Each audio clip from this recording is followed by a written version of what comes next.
Damashq xatiblaridan biri tushida Rasululloh sollallohu alayhi vasallamni ko'rdi. Rasululloh unga falonchi qo'shningga borib ayt, u jannatda mening hamrohim bo'ladi dedilar. Uyg'ondida tushidan qattiq ta'sirlandi va Rasululloh aytgan haligi qo'shnisining uyiga bordi. Borib eshigini qoqdi. Hali odam chiqdi, salom alaykum bo'ldi. Xullas, xatib aytdiki, menda Rasululloh sollallohu alayhi vasallamdan sizga bitta bashorat bor. Alloh uchun qilgan bir amalingiz bor, shuni aytmasangiz, bu bashoratni aytmayman dedi. Hali qo'shni unamadi aytishlikka. Ammo Rasulullohdan bashoratda turibdi. Uylangandim dedi. Bir ayolga sovchi qo'yib uylandim. Menga turmushga chiqqanida 5 oylik xonada homilasi bor edi ekan. Ya'ni benikoh bo'lgan homila. Mana endi shu yerda haydab chiqarib olsa, sharmanda qilsa haqqi bor.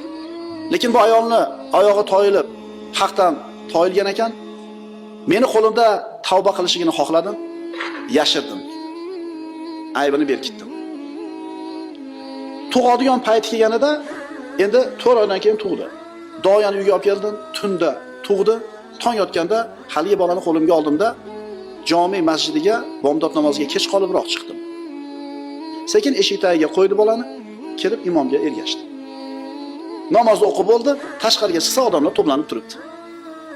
Nima gap? Ha, birov bolani qo'yib ketdi. Shuni keldida haligi odam, menga beringlar shu bolani, men boqib olaman shuni dedi.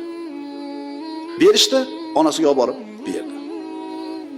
Bir mo'min ayolni xatosini, kamchiligini, oyog'i toyilib ketganligini yashirib qo'ydi. Rasululloh sollallohu alayhi vasallamdan qanday bashorat keldi?